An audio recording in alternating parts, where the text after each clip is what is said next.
Mayday! Mayday!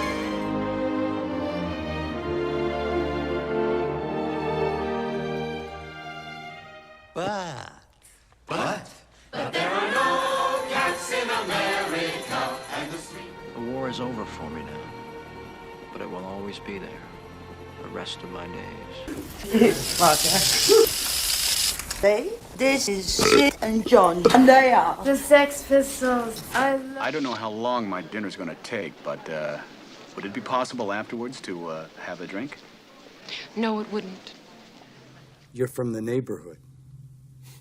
Yeah. You're a neighbor. What's your name, neighbor? Shut the fuck up. on my mark. 5. We're on express elevator to hell. Going down. 2, 1, mark. Well, you dirt-eating piece of slime, you scum-sucking pig, you son of a motherless goat. Sit down. I went into a movie house. I didn't know what was playing or anything. I just needed a moment to gather my thoughts and be logical and put the world back into rational perspective. Hey, welcome back to YUH with Lisa, Phil, and Aaron. Thank you for joining us. This week, we're talking about the movies of 1986. We have a revered panel joining us, and each person in the panel that's present, plus a few who were not able to make the actual podcast, have picked a movie from 1986. And everyone has watched these movies now, or at least some of us have. Wink. And we have ranked the movies based on how we felt about them. We are trying to correct the grievous errors made by Oscar panels from the past. Sometimes we agree with them, sometimes we don't. The infamous Academy. Dun, Yes. dun, dun, you know. So we are handing out at the end of this podcast a Felix. Opposite of Oscar.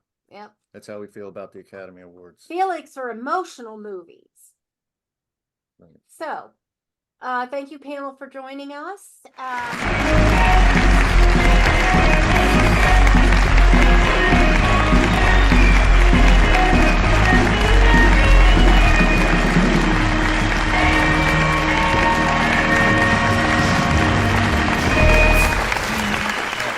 Thank you, panel, for joining us. If you want to introduce yourselves, CJ? I'm the music god CJ Plain. I do music, movies, pop culture, and other random assorted shit. I love movies. I love music. It is the bane of my existence, and it's currently what I'm studying for a bachelor's degree. So, Cool. and I have a couple of podcasts and a YouTube channel where we kind of concentrate on that. So, yeah. And I'm going to be doing a horrible movie, but it's one I love. So, Yeah, I was recently on your show for top quarterbacks of all time. yes, that will be the very first episode when the Loud List launches. You had a good time. Have you looked up Otto Graham since then? I have not, but I plan on it because I'm actually doing research for another show. So, Right. that will be a part of it. Tim? Hey, I'm Tim Lightell, the director, producer of the movie Manbaby, currently streaming on Tubi TV. Anybody out there listening that wants to check out Manbaby, check out my movie. And we're actually, I got some news, I got a little plug to throw in. We're going to be screening Manbaby. There's going to be a special 420 show for the Stoners in Brooklyn, New York, this April. So anybody that likes to smoke pot and they want to watch Manbaby with me, I'll be there, and we're gonna do like a little Q&A. It should be pretty fun. You can just look up all those details in Brooklyn. Yeah, the venue is a little theater in Greenpoint called Film Noir Cinema. Nice. Greenpoint. The show will start at 7 on 420. So anybody that's listening from the New York area, come on down and watch it live. See it big. See it on a big screen. On 420 at 420?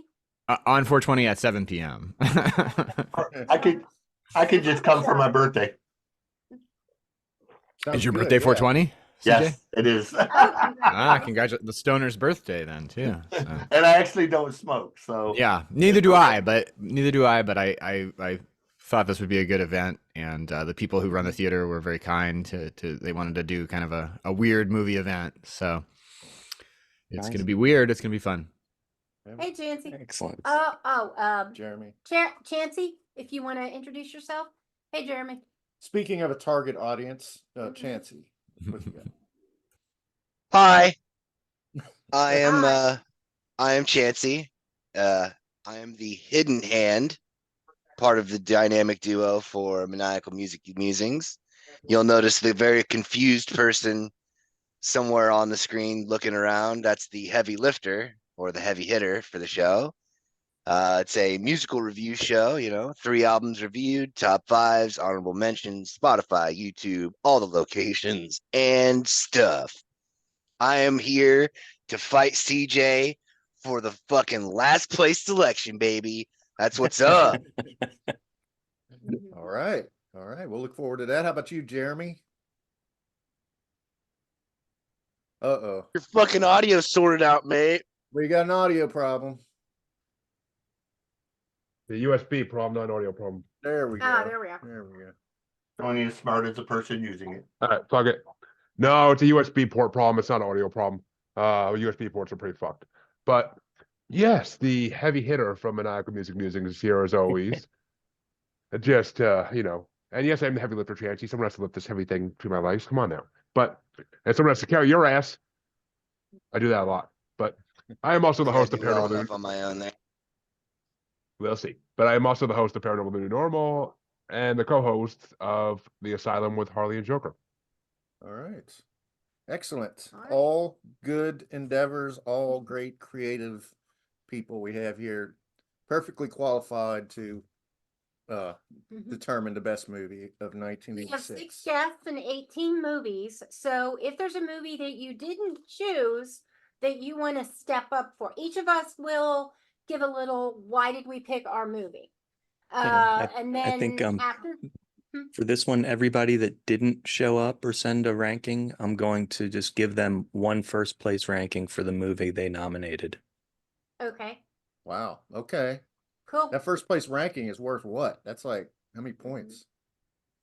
19. Okay. 18. Okay, but it's 18 titles. That makes sense. I mean, that's one. But that's, their titles represented that way, even if they only get one vote. Makes And if there's a movie that you didn't choose that you want to step up for, you are welcome to. Otherwise, we'll just give a brief synopsis of the movie and move on. Aaron, do you want to explain the rules of rotisserie cinema? Yeah, we didn't necessarily expect all 18 panelists to show up, and they of course didn't, but we did accept nominations from 18 people. And we each panelist is going to rank those from 1 to 18, or 1 to however many you get to in your list. And first place votes, in the case of 18 titles, first place gets 18, second place gets 17 points, third place gets 16, until your last place, assuming you rank all 18, gets 1 point.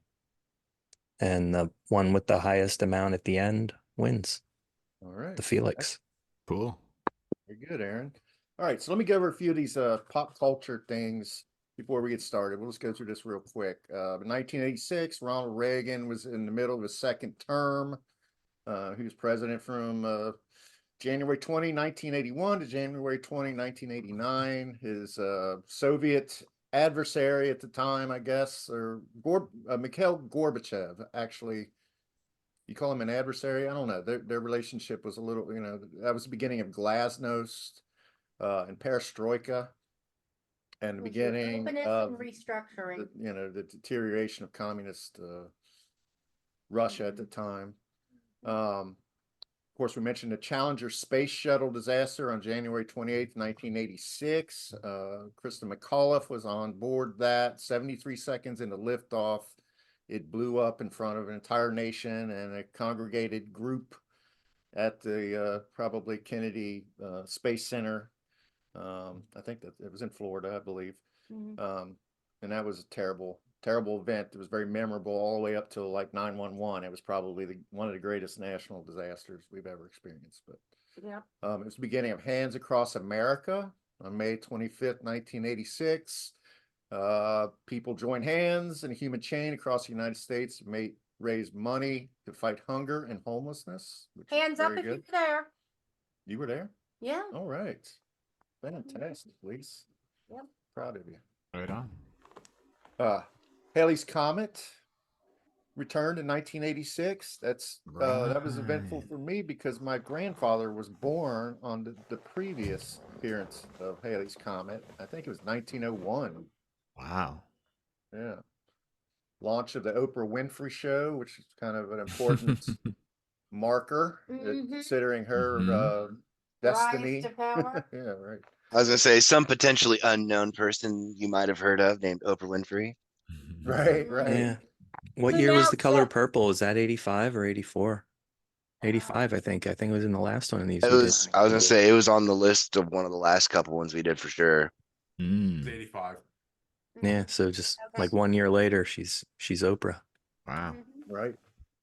Chernobyl disaster on April 26, 1986. The Chernobyl nuclear power plant in Ukraine had Pretty a good show on catastrophic HBO. They got not to interrupt. Yeah, I don't know if you watched that show on Max. Pretty good Chernobyl show. I think maybe one of y'all told me about it. We just finished another series. And we re-upped Apple TV so we could watch some especially Ted Lasso. So, Yeah. Nice. Yeah. Chernobyl's But very yeah, we have Max and we're planning on watching that. right. It's a good one. Well, I was. He didn't know that. The launch of the Pixar animation studios, that's particularly notable for people interested in media, and entertainment. I think Luxo Jr. is on the list of this. Okay. The little lamp short with the ball. Ah.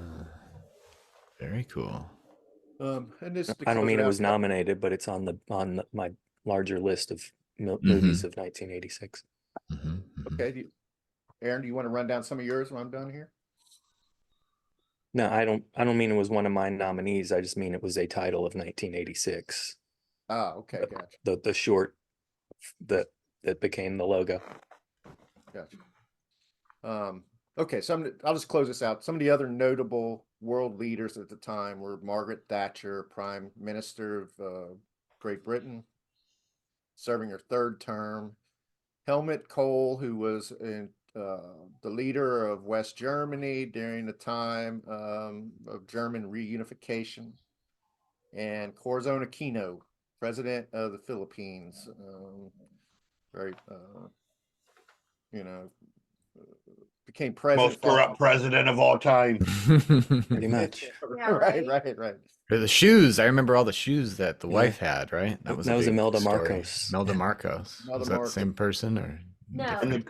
And the Totally crazy different. thing is, Different the current country. president Hey, of next. the Philippines is their son. Oh my Yeah. God. I did That's not know kind that of at a all. misnomer. It Yes. was more like emperor for life. So They elected their son. Wow. And he is just as corrupt and backwards as his dad was. Of course. right. So So my fiance is from the Philippines, so I get to hear all about it. who is My fiance. your fiance? Oh, okay. Yeah. Yeah. So you're probably well tuned to that whole story. Oh yeah, I was actually there during his thing. I used to go over in the summertime, so I'm very familiar with the whole family, the corruption, the banana palace, the 10,000 pairs of designer shoes, the custom closets. The sugar republic that they built, that their whole economy was basically on them overpricing sugar to the rest of the world because they had what was known as a sugar cartel. I give you a whole history lesson on the Marcoses. So Thank God we live in America where all the elections are on the up and up and are completely Yeah, right. But, so why don't we dive into the movies here? That's the fun part of the program. So we'll go in the order of the nominations, and I'll ask for volunteers to talk about films that are not being represented by the nominators. But we're fortunate to have Chancey here to defend Texas Chainsaw Massacre 2, which is kind of to drugged through the defend mud. the questionably defensible. Right? Right. Everyone's entitled to a proper defense, right? Yeah. Goddamn, you really are battling me for the America. bottom of the barrel, aren't you? Told you. Although I studied up, I prepared myself very extensively for this because I'm right behind you, Chancey. I can back you up. So go right yes, ahead. I love I'm Tim it. Chancey here. I do love Fuck that yeah. movie. I do love that movie. Yeah.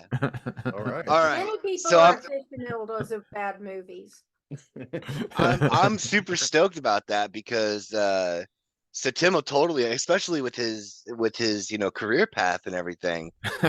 So for me, the things that I love the most about TCM2 are all of the different like cinematography styles, the just all the things that they took and borrowed from, like the usages of that hard green and the hard red, which harken back to like the Italian horror era, like that Giallo, Mm-hmm. and the usages of the corridors with the specified lines that harken back to like French and German styles, and then the over the shoulder like not so much Dutch angle shots, but like German just straight on, like over the shoulder, in your face stuff like that. When you meet Chop Top, you hear him before you see him. It's almost Hitchcockian. And then he gets up and he does his thing. And then that whole usage of the darkness of the album room. And then the corridors when they're chasing that poor lady, when they chase poor Stretch down the halls, and you get to see all the terrariums of all the dead people. And then there's the whole social commentary to everything, because everybody forgets this isn't supposed to be a scary film. It's supposed to be a comedy. It's a satire.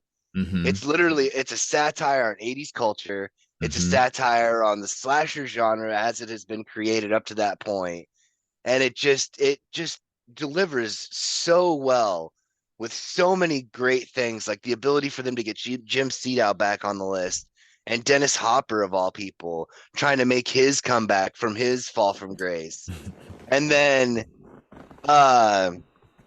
Carolyn Williams, who goes on to be her own cult icon in horror industry, like in the Leprechaun series and the Hatchet series down the line later on. Just really love the fact that they incorporated all these things, and then they used Chop Top as the over the top version of what they tried to get Jim Seedow for in the first one, because the first one was also supposed to have that element of humor in there. Because, when they get home and all the felonies are stacked up all over the place, the one thing that he's considered about is, look what your brother did to the door. And then Dennis Hopper's cutting down the house. And I love that part. It's so over the top. He's got two little mini chainsaws on holsters, of all things, on his hips, like he's in a Primus video.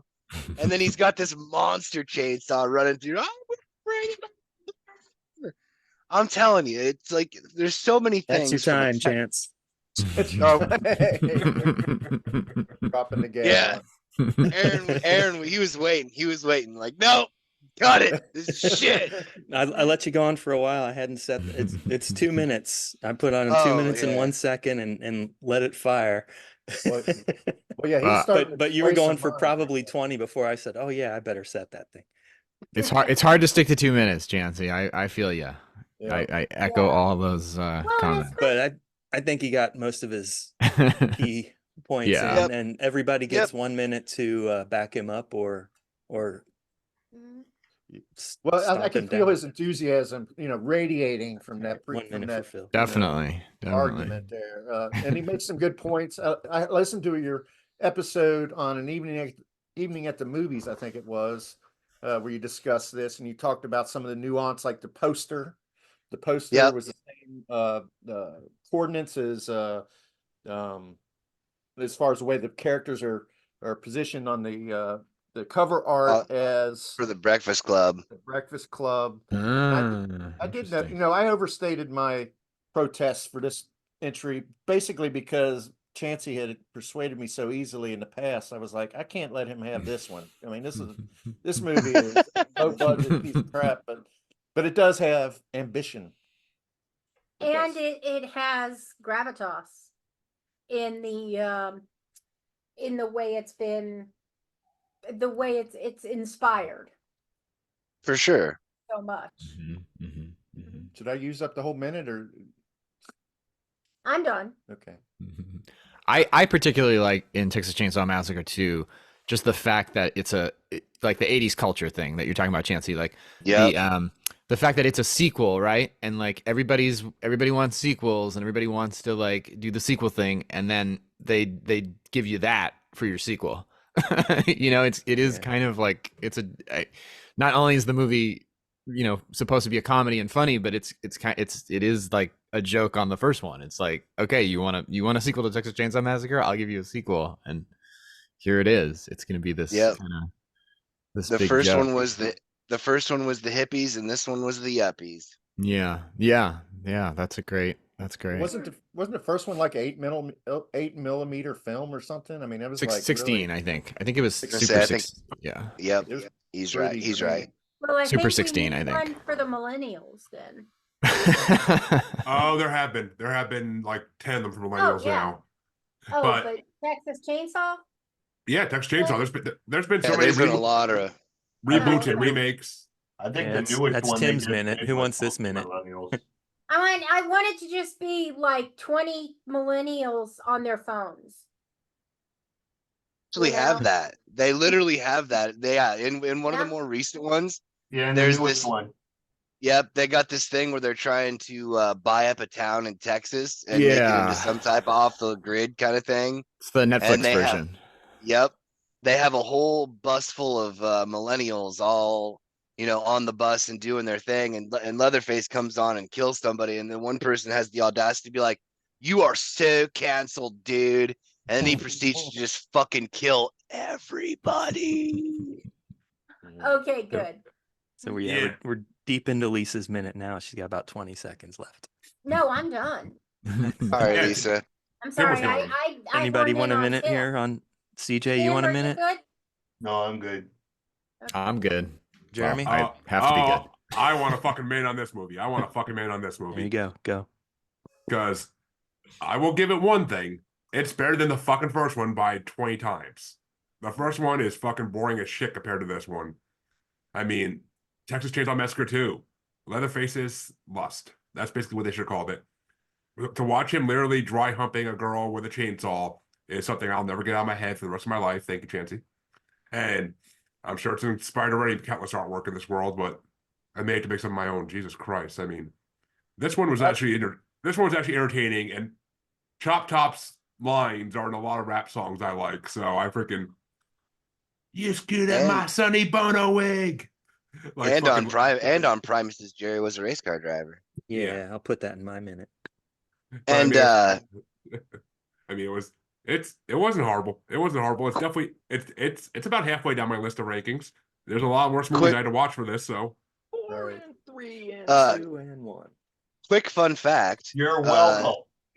That thing that he does when he scratches his head, if you watch some of the special feature stuff, it's not really mentioned, but the reason he's got that plate exposed and he's doing the head scratch thing is because when he gets that coat hanger behind the plate, he's actually scratching the part of his brain that's responsible for orgasms. So if you actually go back another time and watch it again, you'll notice that when he's talking to her and he's scratching his head, he kind of delays in what he's saying because he's kind of in the middle of something else while he's in the middle of something else. Wait, nasty. You mean when he's busy licking his fucked up teeth? Now we're getting into reasons not to like them. That's the reason it's lower. It's pretty nasty, just scratching and picking the skin off and eating it too. Yeah, that was disgusting. Yeah, that was pretty gruesome. Somehow you made it much grosser. Yeah, Chanty does everything. Movie, They didn't That's really what I show do. anybody getting cut up like they do in the second movie either, right? It's just a hint of what's going on. No, the Yeah, first one, yeah, you just hear it. that's I mean, no, correct. Yeah. And I mean, they this don't even one, show. They don't even show give the you guy all getting put. the gory money shots, as it were. They don't even show the guy getting put in the meat hook in the first one, right? That's in the remake, I think. I've not seen. No, it was the girl that got put on the meat hook in the first one, and they do actually show it. We should note about this film, Dennis Hopper, right? He's Yep. appears in 2 films that made our list, and Toby Hooper is the director. Also He's made also in Hoosiers, which didn't make our list. right. Hoosiers, yeah, that's a great movie. There's a lot of great movies that just were not good enough for us. All right, Lisa. So what about yours? You're next. What's your movie? Stand By Me. I kind of feel like it's friendship, it's coming of age, it's realizing your own power, it's getting to know the people that you've always known a little bit better. For me, it represents a really close group of friends who live in a moment in time. It's separate from the rest of their lives. It's an adventure. And I mean, it's just moving. The soundtrack alone is so good. Yeah. So I think I've said enough. Anybody want to add on? Oh, I'll add on to that because Stand By Me is a fucking classic. I mean, a Stephen King short story turned to a freaking movie, once again, made amazing. Somehow they always make his short stories better than his actual movies. I mean, better than his actual novels. But yeah, Stand By Me is incredible. They leave some stuff out compared to the short story that's a little more graphic, but like the main kid, I forget who plays him, having to pull a leech off his dick in the book. But that's in the movie. Yeah, it was more. He passes out. It was like 3 pages long in the fucking short story. That one little part, because Stephen King likes to write about genitalia for some reason. But yeah. I mean, King directed this too. Right? It's the only movie he directed. But and I will say I love the freaking Family Guy version of this too on the Three Kings episode. So of course you do. Aaron, it's classic. I think you got your movies mixed up. I think King directed Maximum Overdrive. Yeah. I think this is Rob Reiner, You're actually, right? right? Correct. This is Stand By Me? Yeah. It is, yeah. It is Rob Reiner. 2 Stephen King short stories on there. But I do want to say one more thing. Maximum The Overdrive and the Silver the Bullet. brilliant casting of the 4 boys. All 4 of them went on to have excellent careers. Yes. Well, I mean, River Phoenix just kind of got cut short a little bit. But was tragically short. But before he got cut short, he did have a promising career. Right. That's Sure one did, of the reasons why we still remember him. Yeah, he was definitely a rising star, right? Yep. And he was getting a lot of consideration. And I mean, even 2 of the bad guys. Mm-hmm. You know, so the casting was excellent. Right. You had Will Wheaton. Will Wheaton. You had who was the other? Corey Feldman. Corey Feldman. Jerry O'Connell. Jerry O'Connell. And then the bad guys, the one that I specifically remember is Kiefer Sutherland. Darn it. Huh? Kiefer Sutherland. Yeah, Kiefer Sutherland. Yeah. But there's another one that shows up a lot that you don't always remember his name. One of those workhorse actors, and I can't remember which one it is right now. So never mind. Richard Dreyfuss was the narrator, right? It was him writing about his youth. Yeah. And one quote that I took from it, which I thought like encapsulated the movie a little bit, was I never had any friends later on like the ones I had when I was 12. Jesus, does anyone? Nope. Yeah. Corey Very Feldman, poignant. is that the name we're missing? No, no, we said him. He's one of the main 4. Mm-hmm. He's the one with the glasses whose parents abused Yeah, him. I know who he is. I just didn't remember hearing his Okay. name. Yeah. All right. Well, just for listeners. We got any more links to this review? Oh, John Cusack was in there. Oh, yeah, that's the one.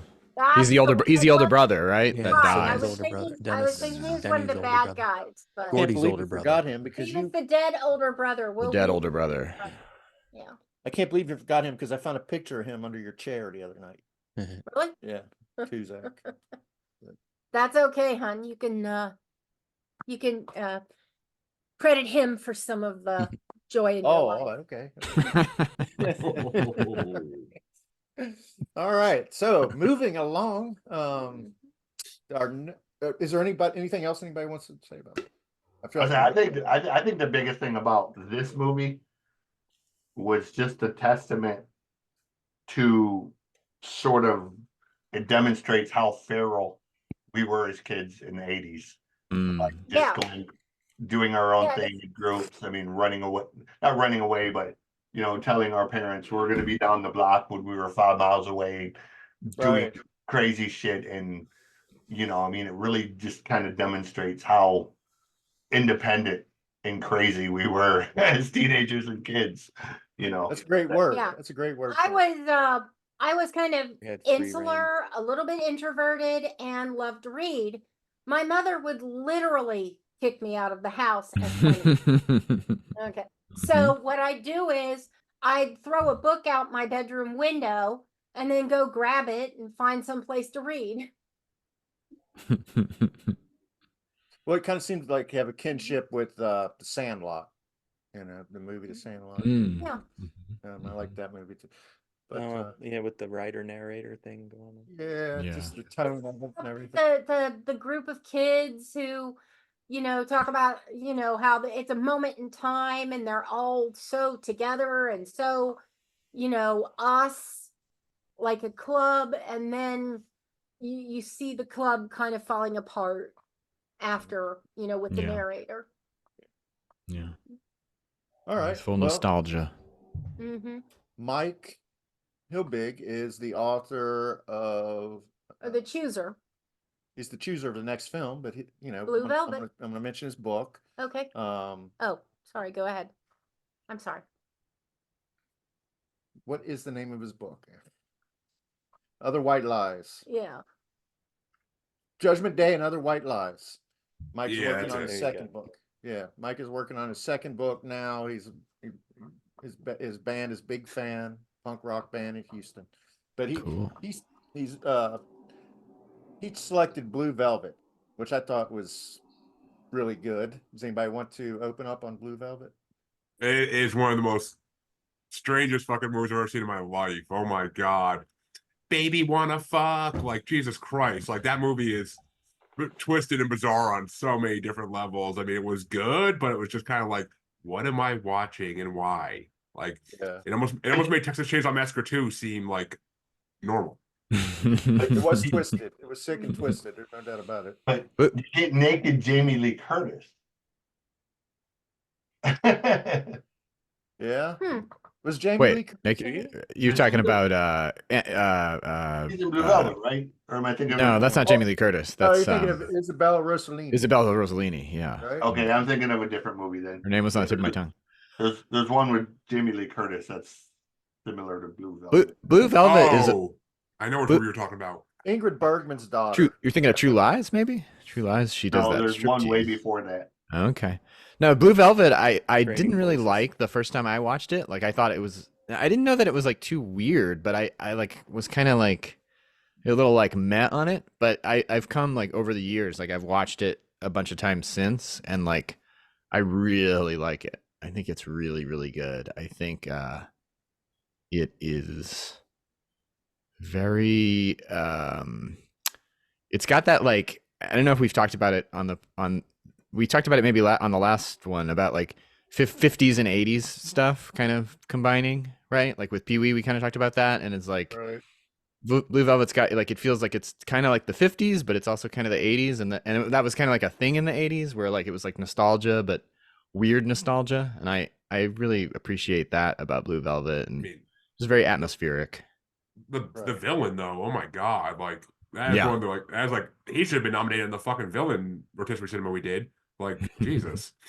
And inhaling his fucking gas that he keeps at his waist at all times. It's like, it's Jesus. Like, it's just every time he walked in the scene, I was just like, oh god, what's gonna happen now? And that's Dennis Hopper's big return to prominence, right? Yeah, if I'm not this was his mistaken, that was that was his comeback. That was the first his of these big 3 comeback. movies. It was an over the top character. Every time I hear a reference to Pabst Blue Ribbon anymore, I always think of a draft we had in our rotisserie league about 5 years ago, where Aaron blew all his money in the first round. More like 10 but years ago. he couldn't spend any money for like 3 hours, so he went down the street and got a 12-pack of Pabst Blue Ribbon. And by the time the draft got into the later rounds, he was so wasted, and Sean had to like slam his gavel down to get him to shut up, basically. People were trying to bid. Actually, I took the video with me. I didn't drink that much of it, but Yeah, I went to actually didn't that take much, I Pabst don't Blue think. Ribbon lasted a long time. No, I was just I had no money to spend, so I was being disruptive. Yeah. I did that when I drafted for Philip. Anyway, the quote was Heineken, "Fuck that Pabst Blue Ribbon." There you go, Yeah, yuppie. Another. So I kinda walked to yuppie the gas comment. station at the corner. I've got my, we were Skyping, I think's what it was at the time, and I'm showing them the beer cooler, and they, oh my God, you guys still sell Pabst Blue Ribbon out there? And they made me get peer pressured me into getting Pabst, so I did, and yeah, there was Pabst in that. I left it at Bobby's warehouse where I was doing my draft that day, and there was Pabst in that fridge probably a year later. I think Mike had kind of goaded you into getting the Pabst. Oh, he was probably the loudest of the cheerleaders, but yeah. Everybody kind of chimed in with it. If Bill was here, if Bill were here, he'd be able to corroborate that. But David Lynch, I didn't watch. I watched a little bit of Twin Peaks, and I couldn't get into it. It had kind of the same kind of pace, almost like a offbeat, almost kind of like jazz. If you were to compare jazz to theater, I think that his technique is kind of like jazzy, and that it's off tempo, it's weird, it throws you off your center or whatever. Interesting. And I didn't care for it on the TV series, and I thought it was kind of pretentious. But in this film, it really worked. I really liked this film. I liked Blue Velvet a lot. Blue Steel is the movie I was thinking of with Jamie Lee Curtis. Oh, yeah, much different. I knew it was close. Well, also Trading Spaces and True Lies. You get to see her bodacious tatas in both of those. Also in a movie called Perfect. Actually, I don't think she gets naked in Perfect, but you do get to see her dry humping the aerobics. Yeah, isn't she? She's an aerobics instructor. Right. But in True Lies, that was like her apex as far as her. I'll take my minute on Blue Velvet. It was my number one. Okay. Yeah. Nice. Yeah, back in 1986, 87, when we first got a VCR, that was one of the first VHS tapes my dad bought. I think he liked Twin Peaks and knew that it was from the same guy. And I watched it, 1 or 2 times, and it was really, really weird. Yeah. I couldn't quite wrap my head around it. Yeah. And now, all these years later, and after having rewatched Twin Peaks around the house, the whole family pretty much recently, I'm much more in tune with the jazz that is David Lynch. And the rewatch, it shot way up my list. It was a good movie. Yeah, very engaging. And I watched the making of stuff on the DVD too. That was kind of cool. My minute's up. All right. But I'm gonna go with this part because it's just interesting. David Lynch wanted him to use helium in that thing, so his voice would be weird. And David Lynch is like, no, this would be like amyl nitrate or nitrous oxide. This would be something to get him high. Can you imagine what it would sound like if he was on helium? Piggy wants to fuck. That would have made it so much better. So much better. That would have been. Could have been something. Could have been I think something it's better else. the way it is. That could have brought it up a notch. I think Dennis Hopper rightly corralled. I mean, I think clued in David Lynch. All right, that's probably an extra minute. That could have been a real Miles Davis trumpet solo right there. That's true. All right, so I feel like we got to increase the pace here a little bit on some of these. Well, I'm keeping the time there. Nothing in common's up now. Right.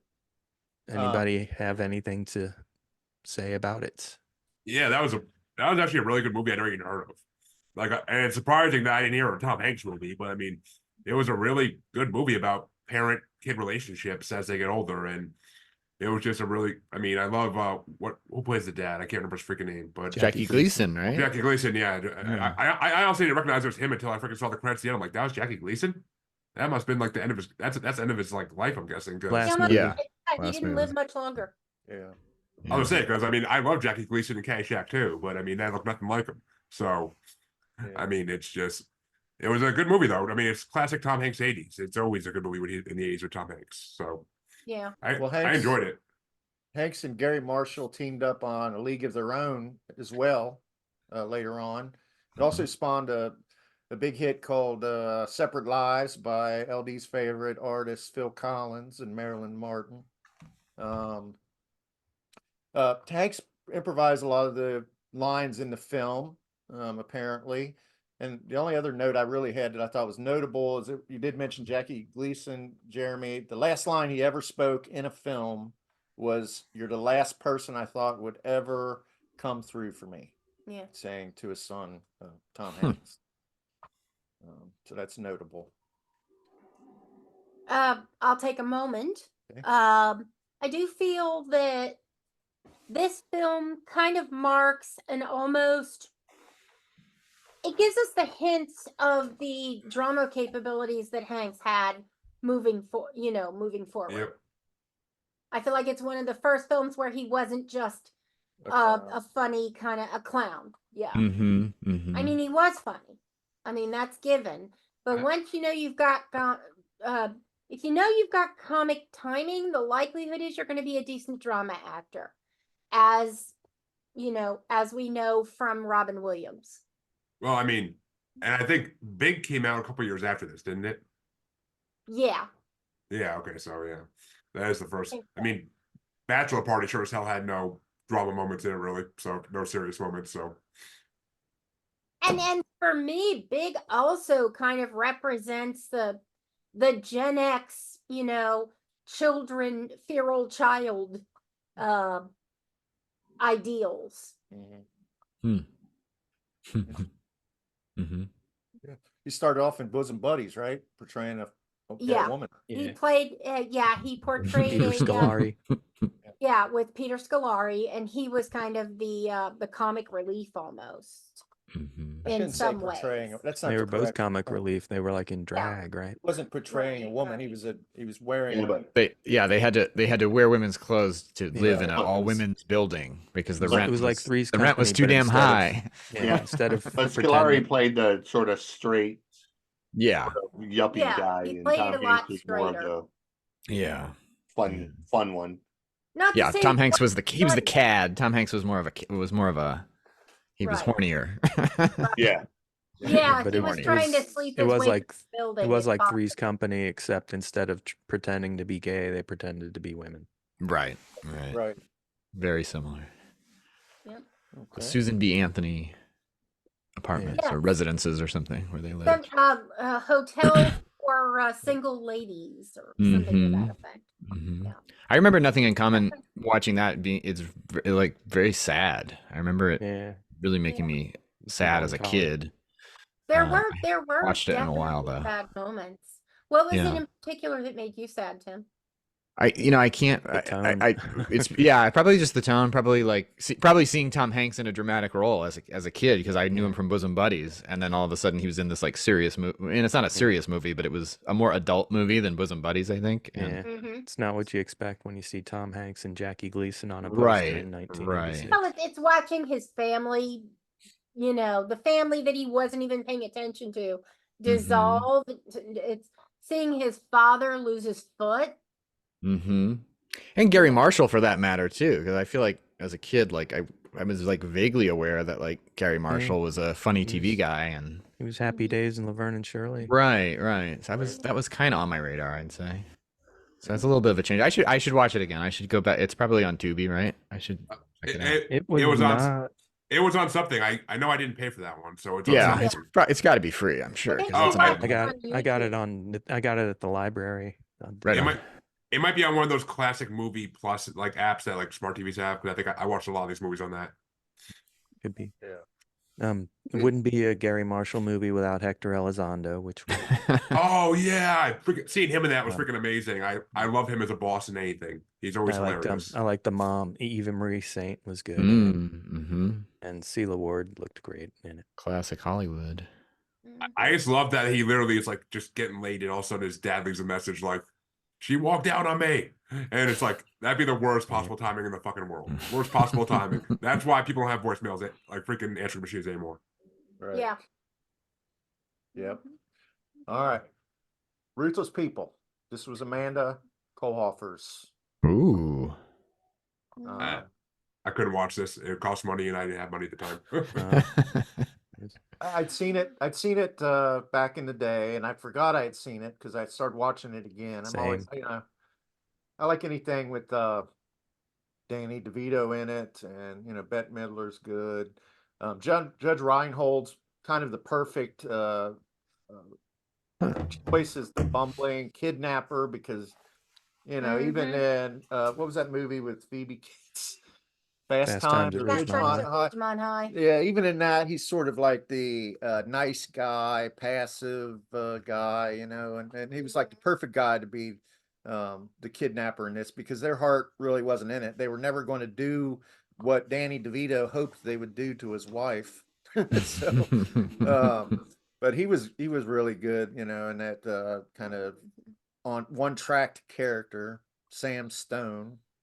The role was I love that he got it from all sides. Yeah. Go ahead. The role was originally intended to be played by Bill Murray. That would have been interesting and believable. Yeah. Interesting. Like he wasn't Scrooge. Played it a little bit different, but Yeah. And one quote that I have from it is I've been kidnapped by Kmart. It was Bette Midler's line. But she was not intimidated very much by her kidnappers, and in fact, kind of controlled the narrative at some point because her character was so outgoing and domineering, kind of. So I thought it was a decent movie, but didn't rank it all that high. I loved the growth, and I loved the relationship between Bette Midler and Slater. I'm gonna start the timer over for Lisa. Okay. I'm not gonna talk too long. Yeah, I really did. There were about enjoy 15 this movie seconds when it left to was fill. on. And the relationship between Helen Slater, that made the movie for me. The way the two women encouraged each other to grow and see themselves in a better light. I thought that was really like a woman's movement moment. And then of course I love that Danny DeVito not only got it from the law, he got it from the kidnappers, and he also got it from the mistress who was playing him the whole time. I'm done.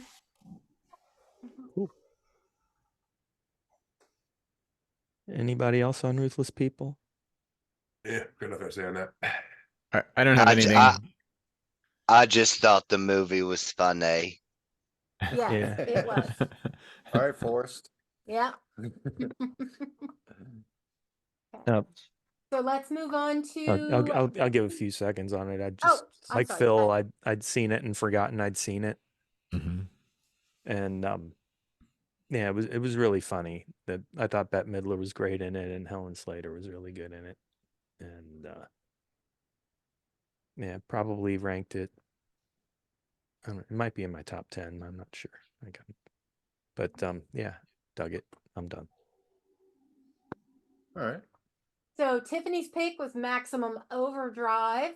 Does anyone want to defend this pick? Chancey, this is your moment. Oh, I was gonna say I am all about this. So honestly, dude, it was one of the greatest. Like, it was. I do believe it absolutely deserves to be on this list because it's totally slept on. it incorporated one of those things that's not really done very often in cinema, where one artist does the soundtrack, and how they made it work and all the things. Like, it's essentially kind of what brought AC/DC kind of back. Because they were like, we're never going to do this. We're never going to make one of those. We're never going to do anything with like that. And then Stephen King, like, super fanned them into being like, oh, okay, well, we'll do it. And the idea itself, of like, it's kind of like what we read now into the AI issue. It's just like the 80s version of that, minus the Terminator Skynet storyline. And then is it though? Because I mean, it's a comet passing overhead that activates these them are all. these were like aliens that took over the machines. I know, but it's But yeah, it's still sentience in machinery. But like, I absolutely love the part that the place that Emilio Estevez is working in has like this super underground black market fucking arms fucking gun store. Like, that's great.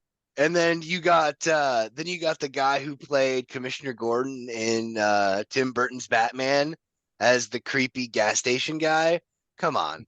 It's a lineup cast, especially with that annoying voiced lady who had just gotten married. Yeah, the 18-year-old couple that just got married and they're driving. Oh yeah. Oh my God, her voice.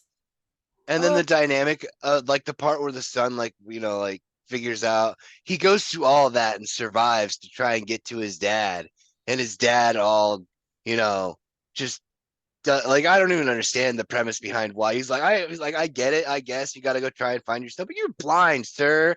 You are physically blind. You are not going to see anything, including your own death coming, which he kind of didn't. Right. But still. That's your time. Oh, thank and then you. the Thank kid you. has to find him. That's so sad. And and you gotta love the Green Goblin head in the truck. You gotta fucking love that. That made it. I didn't see this movie until like 6-7 years ago after I read the short story, and because I was trying to like watch every Stephen King thing after I read it first, and it's actually one of the best creations of Stephen King's work because it actually follows the story 100%. Well, and that might be because he took charge of it. Yeah. I mean, it's I loved it. It's a totally bizarre, funny sci-fi movie. Really, that's all it really is. Like, it's Stephen King just being all funny. the elements and the humor. Silver Bullet is the best thing that Stephen King has done. Okay, Gary Busey, I agree. I agree. Silver Bullet's amazing, but yeah, not to pick it apart. The only thing I had a problem with was how do people just stand still and wait for these huge, massive trucks to run them over? I mean, it's very difficult for a human being. Exactly maneuverable. Yeah, that was the only. Yeah. And they're not going to turn on a dime, which we can. But that's kind of, you'd be surprised how maneuverable a semi can be. Yeah. Well, I guess if we run over the whole house, you're going to get everything that's in it, Yeah, why were they able to hide in the gas station when trucks could have just bulldozed them over? I didn't. Because the vehicles knew that they needed to be alive in the gas station, so that way they could keep giving them gas. Yeah, so they're sentient to some degree. Okay, well, there's a plot point that's been, Thanks for explained. clearing that up, man. Yeah, that makes sense. Yeah. Well, I want to say that I feel like a remake of Maximum Overdrive during the current AI climate would probably be, if done well, even better. Probably. I agree. Could be. I think believe it could be a really good one based on the stories that could be available now. I mean, self-driving cars alone. Yeah, I think it's actually been in the works for years now, but they keep changing. They keep changing directors and shit for it, I think. I'd love to see Jordan Peele get his hands on it because he would be someone that could really put a whole. Oh my goodness! Can you imagine? This would be the first Oscar-worthy schlocky aliens take over situation. I mean, for goodness sake, your refrigerator could attack you because the soda machine. Right. So King made a cameo, right? And it's an ATM machine. And didn't the Yep. ATM machine basically tell him to fuck off or something like that? Yep. Yeah. Called him an asshole. Yeah. You're not getting any money from me. Fuck you. All right. Yes, Stephen King was very deep in the nose powder at this point when he was writing that, but you know. Yeah. Yeah. I didn't realize he was that he enjoyed the partaking of that type of stuff. But yeah, I read that recently and makes sense. Makes sense. All right. So when we do these episodes, it may be a good idea to include the film that actually won the Oscar by default in the episode, because that way we can take it on. We can poke holes in it, put it up there, explain why or why not, or why not win the Oscar, and then so we got Platoon, which actually did win the Academy Award in 1986. It was nominated by Bill. And Bill was not here today because he's coaching his softball team, getting ready for the season. So, but he was kind enough to make a list, so he is definitely all in on this episode. So, yeah, I thought this was a great movie.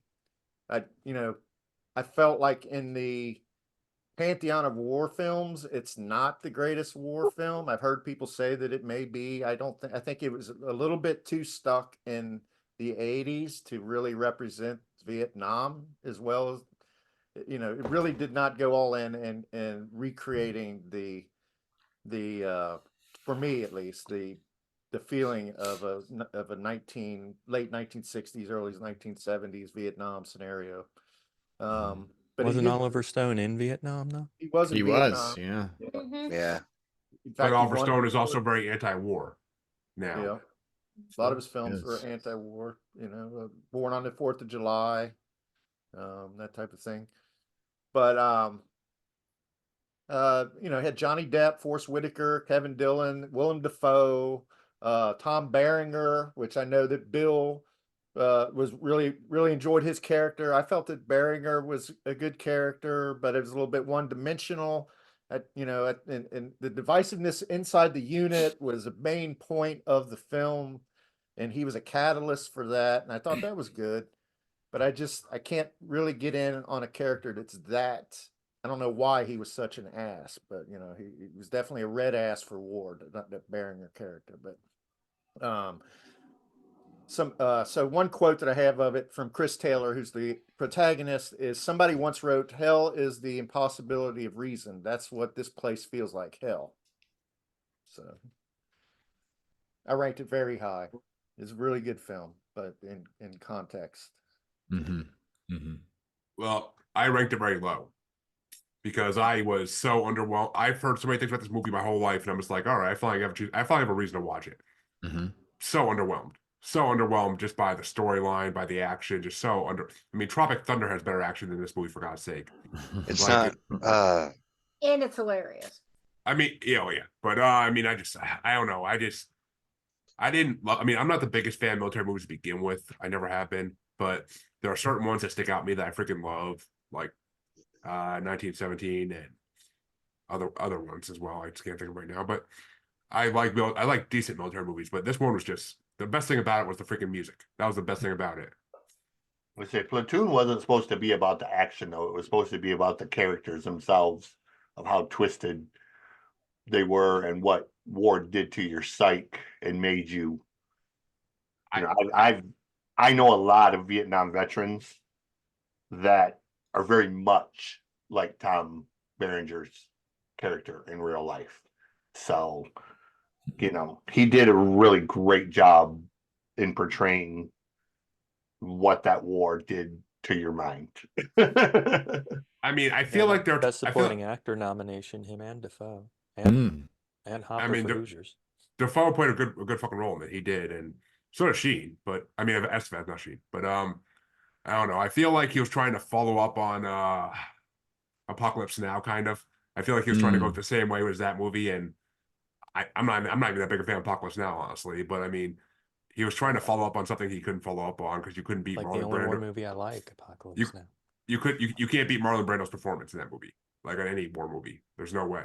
I feel like Casualties of War and Full Metal Jacket are just as good. is this film from different years. So I can't say, even though in context it's really good. I mean, Coming into this, I thought I'd seen Platoon, but I had actually seen Full Metal Jacket. Interesting. Very That's a different whole movies. Yeah, that's Stanley Kubrick. That's a whole nother dimension. Yeah. Full Metal Jacket will always be the best war movie to me because That's the one. That's the one with Tubuku. Yeah, it's so many. Yeah, I thought that was Platoon for a long time. The Full Metal Jacket has so many layers to it. Like the way it goes from the boot camp to the war to the, there's layers to it, almost like an onion, and you got to sort of peel the layers back and just really, there's so many different stories going on at once. Yeah. All right. Anybody want to take a crack at Brian's nomination, Big Trouble in Little China? I mean, I think me and Aaron have some choice words for it, or was that Phil? I forget which one you had. I didn't care for it. Okay, I would like to weigh in here. This movie has a place in my heart for a number of reasons. One, had a little bit of a crush on Kurt Russell, of course. I mean, he's a little bit older, a little bit before my time, but I still thought he was kind of hot. And then also my dad loved this movie. He loved the sci-fi. He loved the over the top. He loved the schlock. I mean, he's why I have a place in my heart for Plan 9 for Outer Space. That was my relationship with my dad, TV and movies. That was it. That was our whole relationship. So my heart belongs to this movie for that reason. Also, I think it's got moments. I mean, it's definitely a cult classic for a reason. So, all right. I mean, I'm done. Chancey, what's that movie I'm thinking of? Last Dragon, he's glowing movie. Golden Child. Who? Yeah. Sure, that's it. Okay, maybe. Okay, I don't know. I was forced to watch. Golden Child with Eddie Murphy. No, Eddie Murphy wasn't in this one. I think it was like Last Dragon or something like that. I don't know. It was freaking. Talk about Big Trouble in Little Tokyo. No, it's the one with the two African American gangs and like the one guy's trying to get powers the whole movie, and then like in the final fight, like he starts glowing with the power, and everybody's like, he's glowing. That's the Last Dragon. Okay, I was right. It's the Last Dragon. I was right. See, I asked Chance for help, and I don't fucking need help even. But yeah, I mean, to me, this is similar to Last Dragon. Like it's that goofy magic martial arts stuff, like kind of like Kung Fu Hustle too, in a way. I am not a fan of these movies unless they're very, very well done. Like kind of like how the beginning of Iron Fist was. Like I like it when they're done like that, but other like when they're like this, it's just so corny and cheesy. I couldn't pay attention to this movie. I kept like drifting down to my phone, or like a good movie, I don't go down to my phone at all, barely. This movie, I just kept looking down my phone like and kept checking to see how much longer was left in the damn movie. That's your time. Yeah. Kurt Russell's cool, but yeah, I kind of feel the same way, Jeremy. That's I couldn't get into the. I thought it was good. I like Kurt Russell. Liked it. I didn't choose it. It is fun and cheesy. Story was a bit dumb at times. Oh yeah. But it was a lot of fun all the way through. But I feel like in a lot of the places where it was stupid, it kind of got a wink wink. Yeah, we know it's stupid. Yeah. Yeah. Which I like the self-awareness of stupid. It's a typical Kurt Russell movie, basically. Yeah, I'm not saying that I think he's one of the great actors of our time. No, but he's he's like a one man, it's Kurt Russell being Kurt Russell in most of his roles, I mean, I like watch John Carpenter's The Thing. He's awesome in that. Yeah. Don't get me started on the fucking thing, Aaron. Don't get me started on the fucking thing. Kurt Russell was the original Nicolas Cage. Yeah. Nicolas Cage. Let us move on to the Three Amigos before Jeremy Never goes as off goofy on as Nicolas Cage. Casey, the Three Amigos. You beat me to it, CJ. Chancey had Three Amigos ranked in his top 10. So I want to, how do you feel about that, Nancy? Well, I mean, me personally, I enjoy Steve Martin, and it's a lot of stuff that he does, even if it's something that's not exactly of the highest caliber. He always seems to find a way to make it better. Same thing with Steve Martin. You know, honestly, the reason it went as I low think as he it did said for me Steve is, Martin both times. or I meant to say, yeah, I'm sorry, I meant to say Martin Short and Steve Martin. That's my bad. I I didn't feel right having it not be in the top 10, but I had to keep it, towards the end of it because, just, Chevy Chase, man. I'm not a Chevy Chase guy. You're out of your damn mind. Chevy Chase is American God. Yeah. You would say something stupid like that, Jeremy. I expect that kind of stuff from you. Exactly. Dude. I'm not even sure he believes it. I think he's an agent of chaos. Nope. Caddyshack, Christmas Vacation. Caddyshack. Yeah. Caddyshack and the Vacation. Yeah, movie dude. on Big So Estate. your argument is that Chevy Chase does great work when other great people build him up. No, he's trash. He's trash. He's a narcissistic piece of trash. And let's just put him off to the side. And the devil him in those early recognizes the Goldie stone. Hawn movies. And then, okay, he was Jeremy, amazing. I need Foul you to play was cool.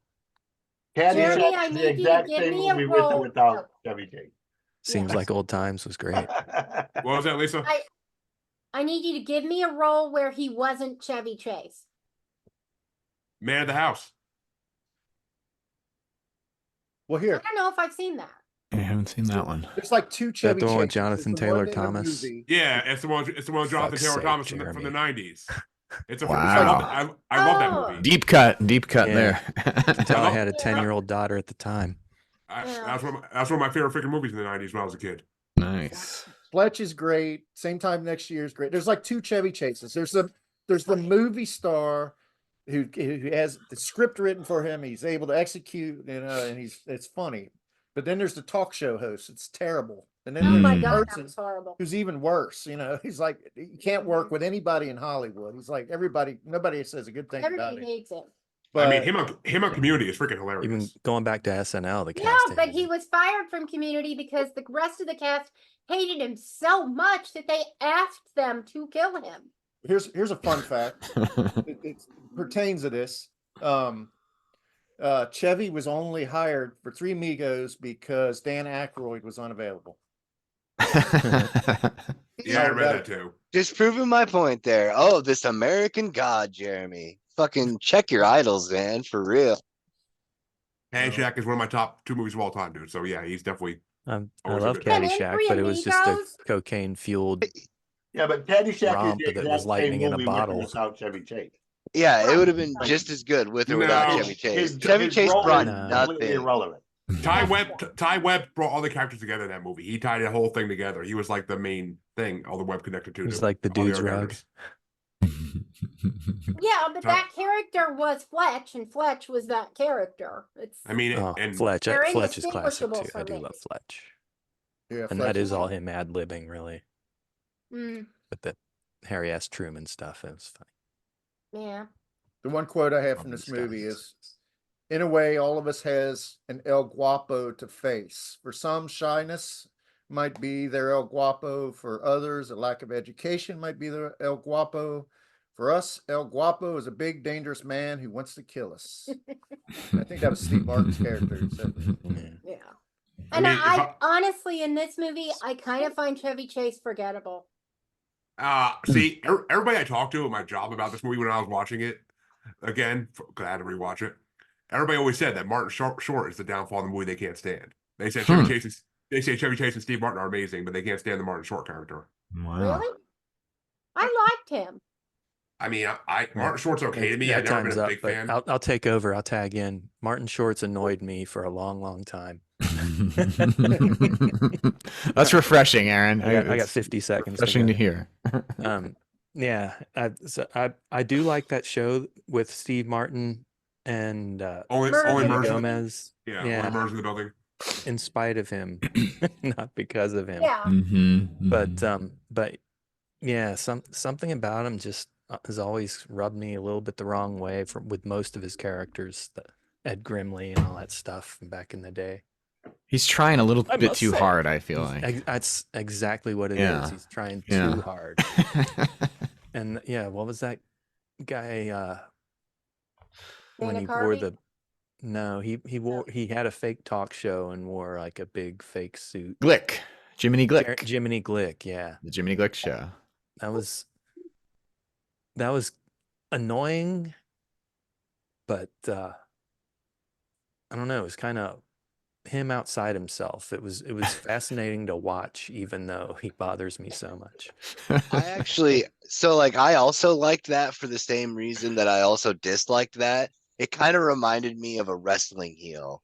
Like you like them because you hate them so much. I'm with you on that. Yeah, totally. And that's kind of how I felt, especially about the Jiminy Glick character. Yeah.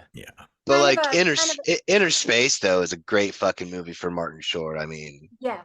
To be fair, I haven't seen that one. So he says, "Give me a C, a bouncy C." That's No. every time he goes on a talk show. Yeah, No, right. that's another character. That's not Jiminy Glick. Okay.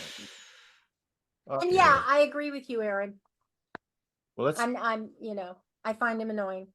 Nick, Him Nick and Dana said Carvey something. for some reason. I don't care for him either. Well, it's I because could he's still see doing that Ross with Dana Perot Carvey, but 35 years. he's less I find him less annoying and more kind of stuck in the past. He thinks he can just do the church lady voice and people still gonna laugh, Right. Or, And they do, but not for the same reason. or George but Bush, but he's Ross Perot. he's not it's like- he's not giving off that trying too hard over the top vibe. Yeah, Yeah. that's right. All right, Jeremy. Invaders from Mars. This is your Yeah, turn. I mean, Toby Hooper again, right? Yeah, Toby Yeah, Hooper. Toby Hooper twice in this one. I happened to just watch this movie before we were making our nominations because I looked at all the movies. I looked at Letterboxd to see what movies I've seen lately from '86, and this was one of them. And I was just like, you know what, I can do this. Invader from Mars is fucking a great classic sci-fi movie in a way. Nobody believes the kid until it's too fucking late, like always. And then the kid has to save the day. The alien design was amazing. They actually looked good. They looked real. They didn't look fake like a lot of the freaking 80s alien suits they wore and shit. So they put a lot of work into the special effects. And I mean, the teacher was hot shit. So come on now. Karen Black. Yeah, they should have had hot for teacher playing in the freaking movie. But You know what? I like Karen Black. I loved her Actually, in the song did Trilogy of exist. Terror. Yeah.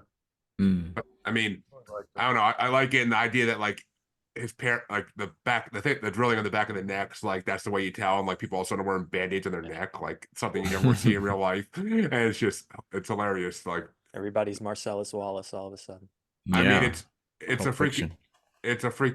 a remake too, but I haven't seen the original version yet. Soon enough I will. But I don't know. I liked it. To me, it just screams 80s. Yeah. Yeah. It was a I lot. think they did a good job with that. I don't think I ranked it all that high, but it was better than I thought it was going to be. I like the Lorraine Newman. The parents were so creepy. I love Lorraine Newman, This one for me might be one where the remake's better than the original. I don't really like the original that much, but I do like the new one, the 86 50s, one. 50s alien movies are a whole nother genre completely. Like it's just, Yeah. It's a little too corny for me, I guess. I don't know the original, but You think it's an homage to that era, kind of, or do you think? yeah. Stuck in the 80s. I think. I mean, even like the head alien design was creepy as shit. Like when it came out, I was like, ooh, that thing's ugly looking. Like that's just, I don't know. And the big meatball looking ones were freaking amazing. That was just amazing. Honestly, good effects in that. My real gripe with the film was the ending. It honestly felt like an M Night, Bam Bam fucking double plot twist. Hey, give me a little hey, yeah, fuck you, fucking, like it's a dream, but it's gonna happen. What'd he see? Fuck that, man. It's like you get this build up with half, decent, like it, dude. It didn't kick this movie to the bottom for me, but it kicked it really low, specifically because that, like, and I agree with Jeremy. Like everything up to that point was really building up something fucking really good, and then it just shit the fucking bed. Yeah. Well, sometimes I think that people say that the ending spoiled the movie, and I feel like, well, I didn't like the ending either, but the movie had a lot of good qualities otherwise. But in this instance, I think you're right. I think in a movie like this, the ending is you got to stick the landing. It's kind of like a gymnastics routine with I a mean, horror movie, you know. if you watch it to the point where he wakes up and just stop it there, then yeah, that's the best way to watch it. But yeah, that's almost worse because I hate the idea of psych, it was just a dream. Like, fuck you. Don't you Watch it to manipulate my just before emotions. then, I guess. Yeah, right. Watch it to Watch before it. then and then skip to the credits. Is that the Yeah. Chansey cut? The Chansey cut's just like where they have, the thing go on and then like, either definitively win or definitively lose and then just be done with it. This time loop nonsense. Is it a dream? Is it a premonition? What does he see? But What that happened also to his parents? that is also a classic sci-fi. That's a classic sci-fi literature. Freaking told as well is that they a lot of things in sci-fi end up being dreams, and then they're supposed to happen after the dream ends. Like you're having a premonition in a way. right. Like leave it to your imagination. What happens? That, to me, it can be a cop out, but anyway. See, I guess we gotta increase You our can pace move a on little from bit to meet our 3 o'clock here, but Same. yeah. So Freddie's pick was An American Tail. I like that a lot. Very I really sweet, did. a very sweet movie. Yeah. I do want to say that I feel like it captured adult imaginations as much as children. It was one of the earlier movies to do that. I think the soundtrack helped with that. And then there, of course, were some adult themes added in. So it's kind of a prequel to the ones where, like, for instance, Madagascar, when the lion hunts his best friend because he's starving to death. And and they play Marlon Perkins theme song. And that's hilarious. we're in the theater and I'm dying laughing. And you hear this little kid yell out, and he must be about 4 or 5. Don't laugh, he's eating his friend, which of course makes all the adults laugh even harder. Right, right. Mutual of Omaha's Wild. Yeah, Mutual of Omaha's Wild Kingdom theme song. And then, of course, my brain's going straight to Marlon Perkins. Yes, Jim is now going to jump into the swamp with the 8 alligators. While I stand here in the studio narrating his death. But I heard that, or I read that Spielberg's grandfather's name was Fievel. So it's obviously personal. Probably I'm sure that his grandparents or great grandparents were immigrants, probably, and this is sort of a testament to them. I thought it was just real. There's a lesson there. It was entertaining. It was funny, touching. Like it had a lot of great elements to it. Well, I will say American Tail was in our bracket last week on Bracket Bastards, and Freddie's the only one who voted for it in round 1, so it didn't make far in our Suck at Disney bracket. But I mean, American Tail, I didn't watch it again because I couldn't find it for free anywhere, and I saw it when I was a kid, and I really didn't feel like I wanted to spend money on it to see it again. But it was, from what I remember as a kid, it was a good movie. I mean, it was on par with all the other 90s animated movies, basically. Gotcha. All right, we ready for my minute? Yeah. Oh, I'm dying for your minute. Fuck this mouse. Everything that happened was his own Fuck fucking that fault. mouse. Little bastard throws his hat out in the storm to chase it, ignoring his parents. He's gone. He's lost. It's all his own doing. I was on Team Cat the whole time. I did not enjoy this film. My cats don't look like that. How many cats do you have, Aaron? We have 3 cats and a bird.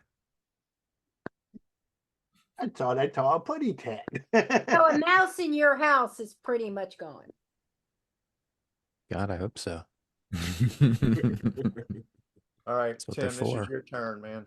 I will say that Nettle will torture a mouse, but Solomon just straight out swallowed it whole. Hannah and when her I walked towards him, he just went. He looked at me and he's like, "You ain't getting this," and swallowed it whole. Yeah. Okay, go ahead. Hannah and her sisters. That's I feel that's like Tim. yeah, that's me. Mm-hmm. All right, I feel like Jim- this is an unpopular one, probably. I don't know. I'm like devil's advocate here. Woody Allen is a bit of a pervert or something's off with Woody for sure. But I really like this movie. I watched it when I was a kid. It was kind of one of the first like adult movies I watched when I was a kid, and then I rewatched it recently because I rewatch it all the time. And I like romantic comedies, and this is just this kind of a sweet romantic comedy actually, in a different way. You know, it's got the multiple storylines and yeah, I just really like this movie. A little quick thing about Sweeten the an make adultery with your sister-in-law kind of way. right. A little thing about the making of this movie too is that I'm pretty sure the thing that I read was that they had shot it and Woody was very unhappy with it, or either Woody wasn't happy or the test audiences were really unhappy. Like something was really fucked up about the way they originally shot it, the way the script was. And so they had to do like extensive reshoots, and that's why all those black intertitles are in the movie, because they just had to like completely re-edit things. And I'm pretty sure like the ending was not the ending. It was a much more sad ending in the script, and then the reshot happy ending where the sister is pregnant. Diane Wiest is pregnant, even though Woody thought he couldn't get her pregnant. That was all kind of like tacked on in post production, and I don't know. Goes to show you, like maybe I don't know. The sad ending is not always the best ending. I don't know. Maybe people need a Hollywood ending to that kind of thing. I don't know. Anyway, Every once in a while, I do. every once in a while, yeah. I mean, look, I this is my favorite movie. I think there are better movies on this list, like intrinsically better, I guess, or like better filmmaking or more interesting ideas. But this is just for me a favorite because I just like this kind of movie where it's a romantic comedy that makes me laugh and kind of is a little naughty for when I'm a child. I mean, it's also a nostalgic thing for me too. But anyway, That's your time. that's my time. I actually liked it. I mean, it wasn't hard. It wasn't that as bad as a lot of movies on this list. Would like it you. And I mean, it's not as good as the movie, The Purple Rose of Cairo. Like, it's not as good as that Woody Allen movie. I agree. And I mean, there's other Woody Allen movies I like better. Woody Allen is a strange fucking man. I mean, the way he does movies is just strange. But I mean, seeing Michael Caine fresh off Revenge of Jaws, I love that. So Michael Caine, I'll watch in any fucking movie. He's always a great actor. And seeing him in that role is just hilarious. Like, he usually plays like the serious, like gentlemanly like roles, not the I'm gonna fuck my wife's sister role. Like, it's hard to watch him in that and then like go watch the freaking Affleck the freaking Never seen Blame It on Batman Rio? trilogy. I have not, no. I liked it. I mean, I love Curb Your Enthusiasm. I see a lot of that in or see a lot of Woody Allen, I guess, in A lot of Curb. Woody and Larry. Yeah, definitely. I love it when he feels like he's dying of cancer and he finds out that he doesn't have cancer, and he comes out of the doctor's office and he's dancing and he takes like 3 steps and then he starts thinking about the repercussions now that he's not because did he like quit his I don't know, he did a lot of planning to die that he had to undo, that type of neurosis was funny, I thought. But the quote that I have is, if Jesus came back and saw what's going on in his name, he'd never stop throwing up. Max von Sydow said that one. He's great in it too. Yeah. The way that Jeremy mentioned Michael Caine, the way that he was lusting after Barbara Hershey, I can understand. I like Who Barbara wouldn't? Hershey, Yeah. Who wouldn't? She was on an episode of Kung Fu where she was featured. Yeah, I remember that from when I was a kid. But yeah, I liked it. I ranked it pretty high. Cool. You had about 8 seconds left. Okay. Yeah, I liked it. It started out ranked pretty high, and then slowly movies kept creeping in above it in my rankings. But I didn't like it as much as his movie from the year before, Purple Rose of Cairo. That was a good movie. He I wasn't. agree with that. He wasn't in as an actor in That's that one, why. but it was That's why. It's not why. It was just a more charming story to me. But yeah, I enjoyed it. Where did I rank it? Number 9 out of I think 24 Purple Rose of movies I Cairo watched. was more visually stunning, you know, with the silver screen, Yeah, back in walking the on and off day. the screen and the black and white and Yeah. the movie within the movie and the kind of fourth wall being literally broken. Right. Right. Yeah, Yeah. I thought that one was brilliant, and this one was just, good. Yeah. Okay. That was my time. Anybody else? I'm sorry, Aaron, are you finished? That was my alarm going off. Same. That was my minute. Okay. Yeah. Anybody want to do a minute, or is it on to Phil's pick first is Sid and and Nancy? Nancy, Ooh. the biodrama about Sid and Nancy. Yeah. So I saw this years ago.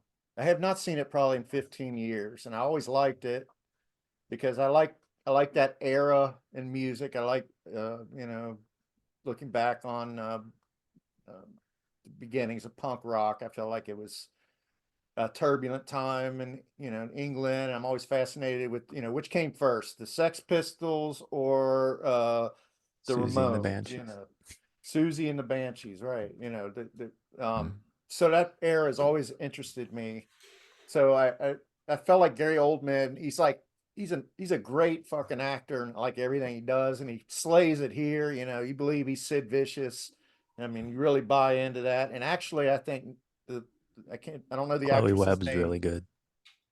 Is that the one who plays Yeah, Nancy? Courtney Yeah. Love, yeah. Yeah. She does Chloe a Webb. really good job in that. She's Oh, she's her outstanding. voice in that movie makes you want to put a freaking hammer through her head. Right. Oh, yeah.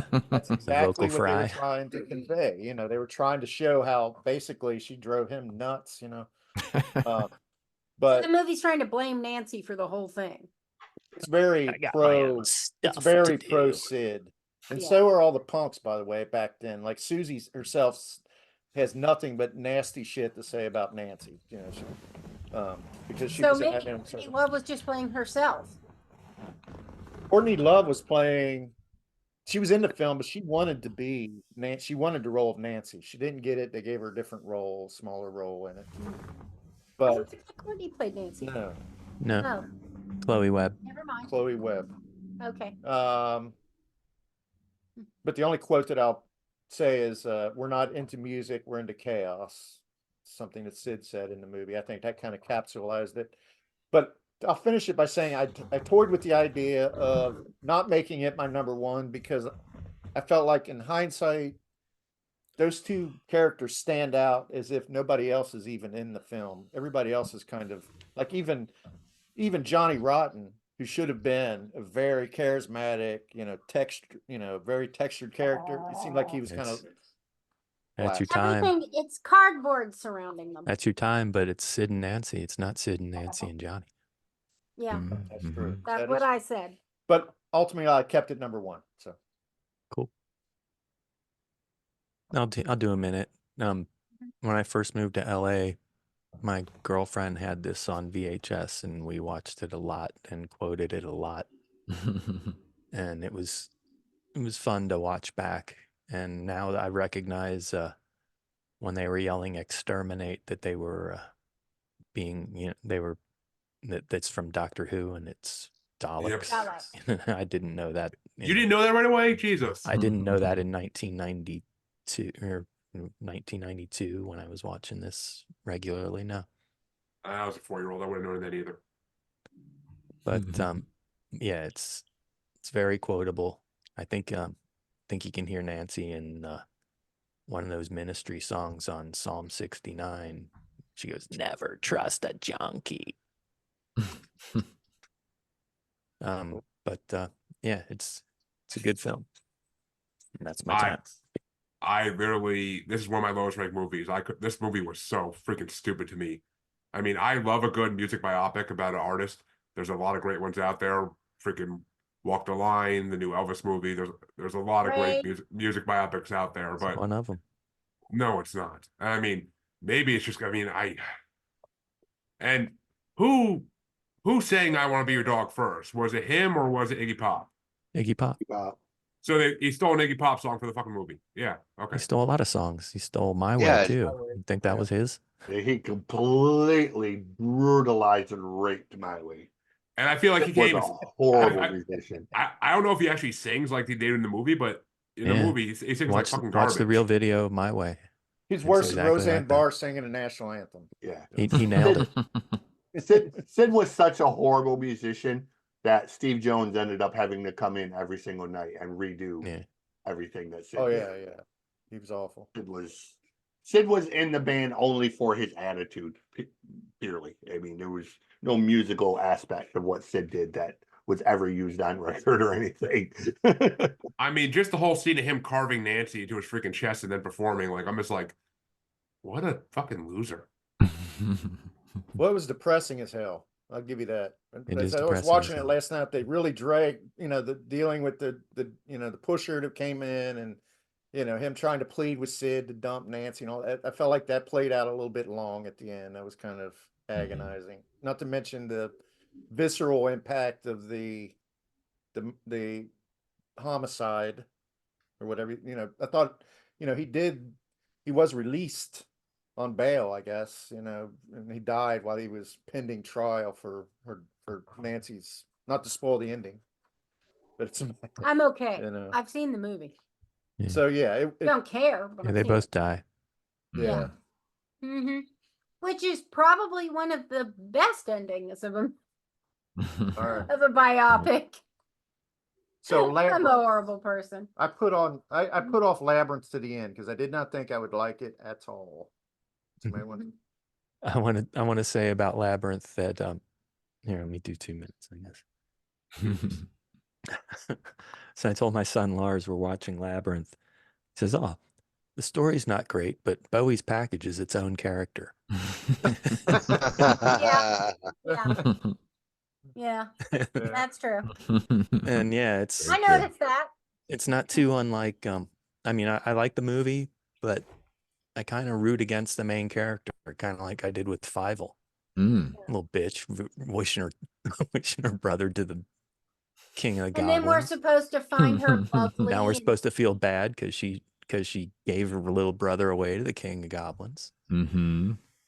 But it's a fun movie too. Yeah. Silly. Yeah, it's and- definitely got its moments. Well, it and, struck me. yeah, that- Bowie's package seems to keep changing perspective and size and all through it. I think I was reading it's supposed to have to do with Jennifer Connelly's character's development throughout the movie. Yeah, there's definitely a Noticeability changes. for me, there's a certain pedophilia. You're talking about her eyebrows, I think. I mean, no, he's not. No. But I mean, She has Lisa, very you're pronounced not, eyebrows. you're The not way wrong, she's Lisa. noticing You're not wrong, Lisa. Bowie's 100%. Oh, yeah, I mean, Lars was right. It is it is its own character. I never have seen Labyrinth. I couldn't find it without paying for it yet again because fuck streaming. Dude, do you have a services. library card? No. Get a I'm library. not- They're free. But do you think Go Jeremy in there can and they've got read? all these fucking movies. Dude, I don't own a DVD player even. Get a library card though, and get the canopy. Get on a canopy Yeah. on They your TV. actually rent the machines too. At least ours does. Oh, nice. I got so much shit to watch that if it ain't on streaming, I'm good. Like I got so much shit to watch. Like it's not even funny. But once it's a nominee, it's a nominee. Yeah, I mean, but like Lisa was just saying though, all I ever heard about this movie is it's basically pedophilia in an 80s movie. So like Not selling it.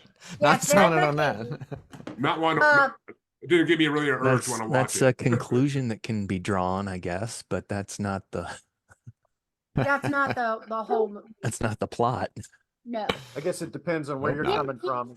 Yeah. Actually, he doesn't lech on her except in one scene he wants to dance with her, but it's more of a control thing than a lecherous thing.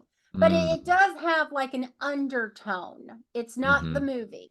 Yeah, But we watched it. he's trying to make we her finally choose found him. it on And, yeah, and left YouTube. on him. But we watched it like it was a scene by scene thing. Yeah. And there were what, like 20 scenes? I mean, it looked 15 to 20 or whatever it was. And it worked for us, but it was almost like these little 4-minute episodes. Yeah. And that we watched over the course of like 4 days. It looked great. It looked looked a lot better than I thought it would. It was better than I thought it would was in general. But yeah, I did read that, a lot of people feel like it had some dark overtones. I don't think that was the intent. It's just what came across. I mean, David Bowie's a very strange sexual man to begin with. Right. So this is ambiguous. I mean, him and Mick Jagger in that freaking Dancing in the Streets video. It looks like they want to kiss the whole freaking video. So, well, Aaron, Castle in the Sky. This is your chance to. Yeah. I guess I'm probably gonna nominate a Miyazaki movie every time one shows up at this rate. But I'm fine with that. This is one of the classics. One of the first Studio Ghibli releases, I think.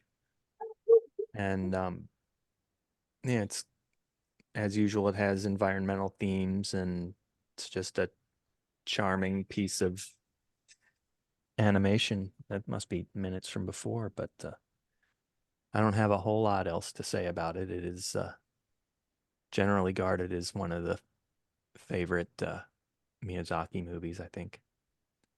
I didn't realize it was that early, that it was 86. That's cool. Yeah, we had one two before this was I don't know, what was Nausicaa. Yeah, Nausicaa Valley of the Wind. Yeah. Oh yeah. But I mean, that was pre-Ghibli. I think that allowed them to build the studio or whatever, and then this the first product from it. I mean, yeah, the hand-drawn freaking animation in this is freaking incredible. Like the fact that it doesn't look like it's from the 80s because it's so well done. And I liked it a lot. I'm not gonna say it's my favorite Studio Ghibli. You did one of the English dubs, and I did the Japanese with English. I am not subs. reading fucking subtitles, but I don't have to, dude. Come the fuck on. Yeah. I don't have time for that shit. So you got to hear Cloris Leachman as the pirate. I mean, dude, lady. I got kids. If I have to read subtitles, I'm gonna miss half the movie. Like that's just the way it is. But it's not my favorite Studio Ghibli movie by any freaking means, out of the ones I've seen so far, but it was really good. I did appreciate it. And you bring Studio Ghibli into my life has actually made me appreciate anime, actually. So there you go. There you go. All right. I'm gonna say I don't dig that it much I outside saw the realm of Ghibli, but I like Avatar: The Last Airbender too. Yes, yeah, that fuck shit. I found it to be almost French farce in a lot of ways. Yeah, but that's more Miyazaki. Also, one of the things that I found, I guess maybe that I would say is a pull away for me from the animation is at the beginning, it seemed like as she's getting ready to float, this girl is like maybe 9 or 10, and the boy is like maybe 12. And then by the time they're on the pirate ship, which is within a matter of days, they're pretty much, mid-teens. Yeah. So that I found a disconnect in that. But Maybe otherwise, it's metaphorical I did enjoy growth being represented. Okay, I'm okay with that. I just, Well, there were a lot of like philosophical interludes in this, but one quote I had was the greatest power in the universe is not the power of destruction, but the power of creation. Great quote. It was good. I guess I'm just not, that's just not my, I don't know. Yeah, I know it's not Phil's cup of thing. Yeah, I like Speed Racer. God. Yeah.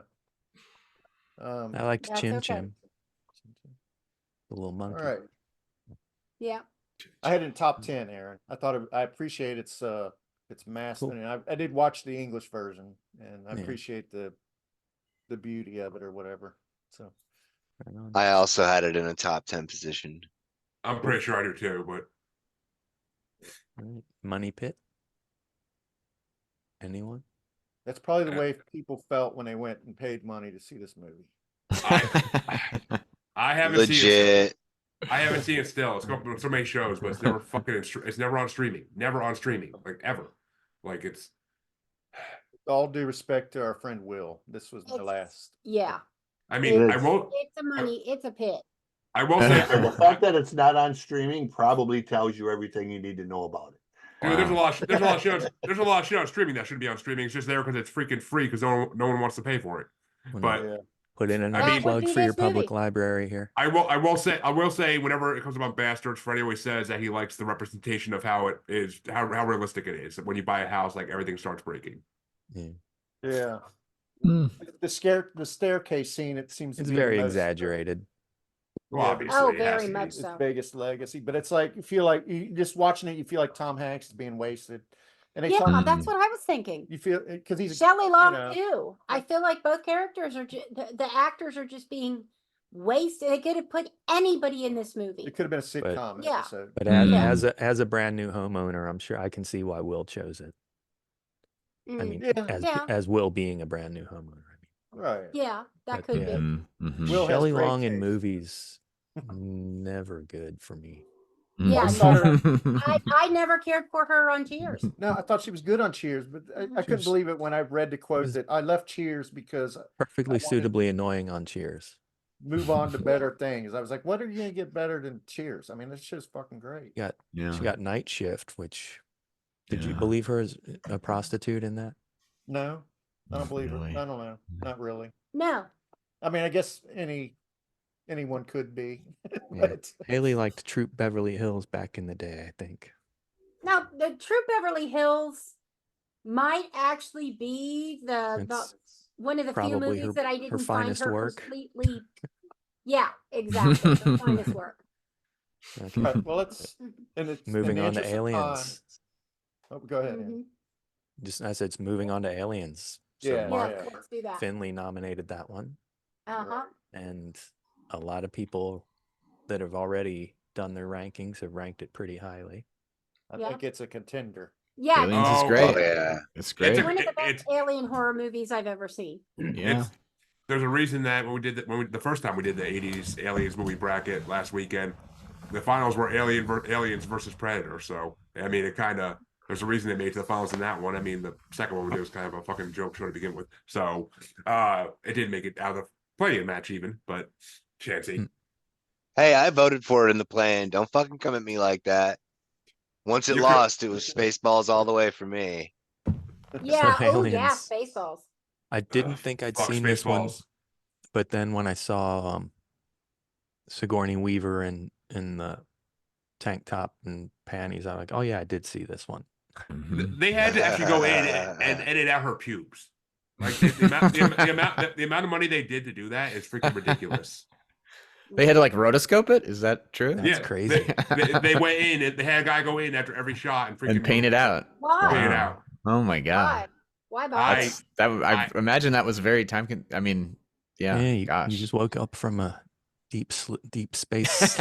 Right, that's true. Slumber. Well, realistic. when I was watching it, I was Yeah, but they could have just handed her a razor she didn't want it. before filming it.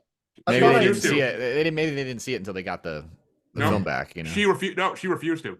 Oh, because she's waking up. Yeah, it makes sense. She's method. Well, she's kind of a feminist icon, the character Ellen Ripley. Oh, definitely, Ripley. And I feel like that this movie, I thought I'd seen it. I'd seen Alien, but I thought it was Aliens. But I only watched it Friday night. Is like the last thing. I was like, I'm going to watch the first few minutes of this just to refresh my memory. Didn't realize it was an entirely different movie. Then I was involved, and this movie's really good. Yeah. This is this is holds it's not news to everyone or anyone probably, but to me, it's news. I thought that the tech in it, while it was kind of it was locked in time, it's not dated really. I mean, it's more mechanical than it is code and things of that nature. You know, you had the human. And the lack of cell phones, kind of thing. You had the android human. That was sort of the representation of AI. I thought, that's kind of a shortcut to AI from back in the day. But still, it looks great. She's great in it. Like I said, a feminist icon, she was a breakthrough character for females, an action character, and also probably a sexual sex god symbol for men and women. Yeah. probably. Yeah. So, I mean, you can look at it that Yeah, way. she had like a lesbian vibe, Yeah. the character. So just that's a great that really shot up in my rankings. In fact, if I was to take out Sid and Nancy, I would have put this in there probably. James Cameron really, showing what he would be great at, right? Like, I mean, Yeah. this is a big budget for Terminator him. 2 and then this. And Terminator then 2. I feel like Alien could have almost been forgotten in a way if it wasn't for Aliens. That brought it back to life. It would have been. That's 'cause a very good point. Aliens kind of boring compared to Aliens. Like it's kind Yeah. of boring. Yeah, it is. Yeah. But it's more of a thriller think piece. I mean, A what if. Yeah, I mean. Whereas Aliens is a punch in the face. Yeah, it's a full action movie, Oh, the Queen Alien is freaking amazing. Yeah. Like, Oh yeah, that's some good and that's almost predates CGI. Well, you get talk away about from her, you bitch. So Jeremy, you talked about the action in Platoon. Probably the action in this is probably a better war film in terms of action. Oh god, yeah. Oh god, yeah. Because it is a war film. I mean, they're guess it is. Marines. Yeah. Mm-hmm. All right. So CJ, it's the moment you've been waiting for. It's your Iron turn. Eagle. The Iron Eagle, 1986. Cheesy as all get out, but Oh, probably absolutely. one of the top 3 or 4 soundtracks. If you're into, the rock music with King Cobra and Queen and Brooklyn and Adrenaline and so many bands that should have been bigger than they actually were. A lot of the soundtrack bands were actually from Canada and were successful in Canada, but never broke the American market. But more than anything, there's just, I don't know what it is about this film, honestly, but it's just one of them films. I saw it in the theater on a first date with some girl and ended up being far more impressed with the film than the girl. And I've watched it probably 4 or 5 times a year, every year since it's come out. Maybe, it was wanting to be a pilot part of me, but Lou Gossett Jr.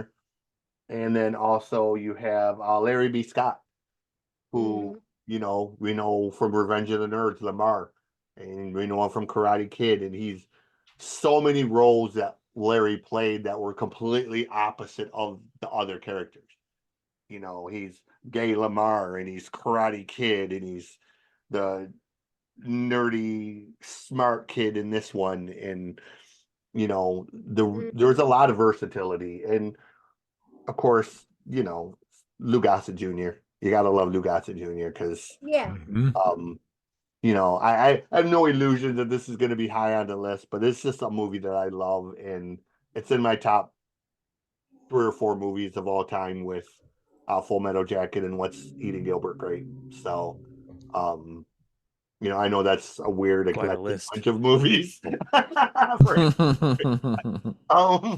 just the 3 movies, along with Once Were Warriors, that I love. So, that's my spiel for Iron Eagle. Really, I mean, it was well timed because you got 3 seconds left. I didn't get a chance to watch this one because it costs money, so I didn't get a chance to see this one. It's not streaming anywhere. Sorry, buddy. This used to be on TV all the time. Yeah, Iron Eagle was on TV all the time. Jeremy, we found them. We found Iron all Eagle of them 2 for everywhere. free. I couldn't find Iron Eagle. There's actually 4 of them in the series. So yeah, I found the sequel Only on YouTube 4 for free, but I couldn't find the original. I did watch the trailer, the official trailer, and did find it kind of hard to suspend disbelief even in that. Even in it's definitely difficult. The announcer saying in a pair of borrowed F-14s. And I'm like, oh, Uh-huh. shit, just gonna do that. Nobody's gonna shoot him down or anything. I definitely have a soft spot for this movie too, CJ. It was on TV all the time. I feel like as a kid, like on on cable, but also like on the Encore, which I guess was the Encore network. I walked by the box 1,000 times in video stores. Yeah, It's been on TCM. It's a fun. Yeah, it's fun. Yeah. Yeah, it's completely unbelievable, but Yes. my dad didn't care about believability. And I watched these kinds of movies with my dad, and this is my dad watching that movie. Yeah. And it's really hard to not be enthusiastic about something when someone that you love and respect is that happy about something. So You what's he know, like so better, Iron Eagle or Big Trouble in Little China? Your dad. I'm thinking Iron Eagle probably because he was a Marine. Because it's military. Yeah.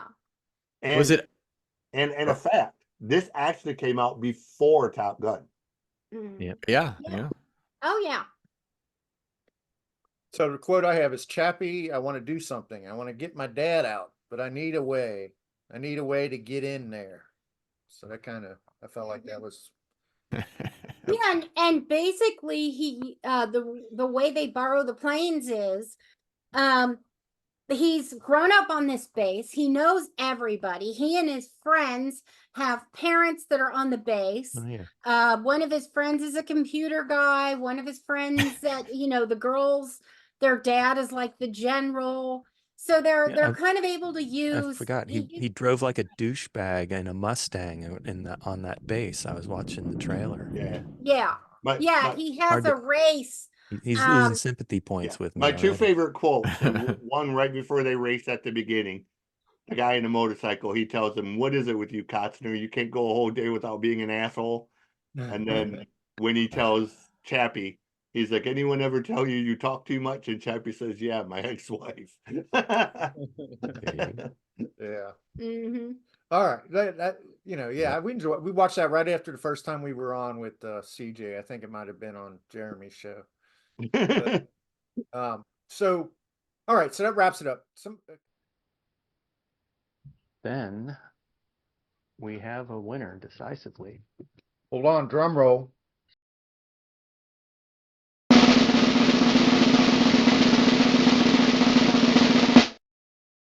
Drum roll, please. Any guesses? I'm going to say Aliens. You are I think correct, it's Stand sir. By Me.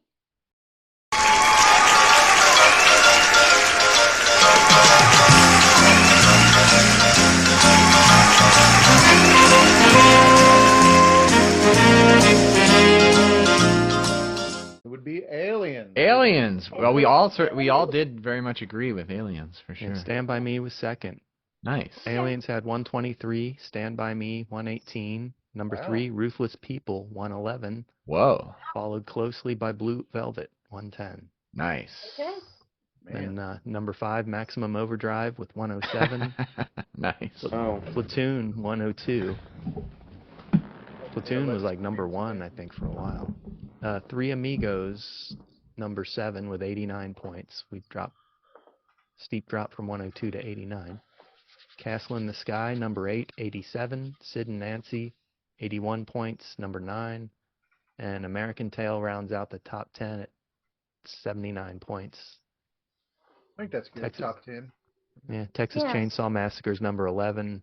Big Trouble in Little China 12. Hannah and Her Sisters 13. Labyrinth 14. Nothing in Common 15. Invaders from Mars 16. The Money Pit 17. And with only 36 points, Iron Eagle at 18. Aww. I just want to say that Invaders from Mars should be above Nothing in Common. Done. Okay. They're 1 point apart. Somebody's wrong. Only 1 point apart. Yeah, well, they're I neck disagree. and neck. Well, Aliens should have obviously won the Yeah. Academy Award in Yep. 1986. They really screwed that up. I think. Yeah. But I don't think Platoon, they right? Oliver Stone and Did Aliens win any visual effect award though? No, right? I thought they did. It seems like it Probably. should have, but I guess we know better. I only grabbed the majors. Here, I'll look that up while you guys are discussing. I mean, I could definitely be wrong, but I thought Best they got picture some was kind of Platoon. nod. Best director was Oliver Stone. Best actor was Paul Academy Newman, Award for Color Best Money. Visual Effects. But visual effects is what I'm thinking. Marlee Or Matlin was sound or best something maybe? actress. Nope. Yeah. BAFTA Awards for Best Sound and Best Production Design. Saturn Awards for Supporting Actress, Director, and Science Fiction Film. Hugo for Best Dramatic Presentation.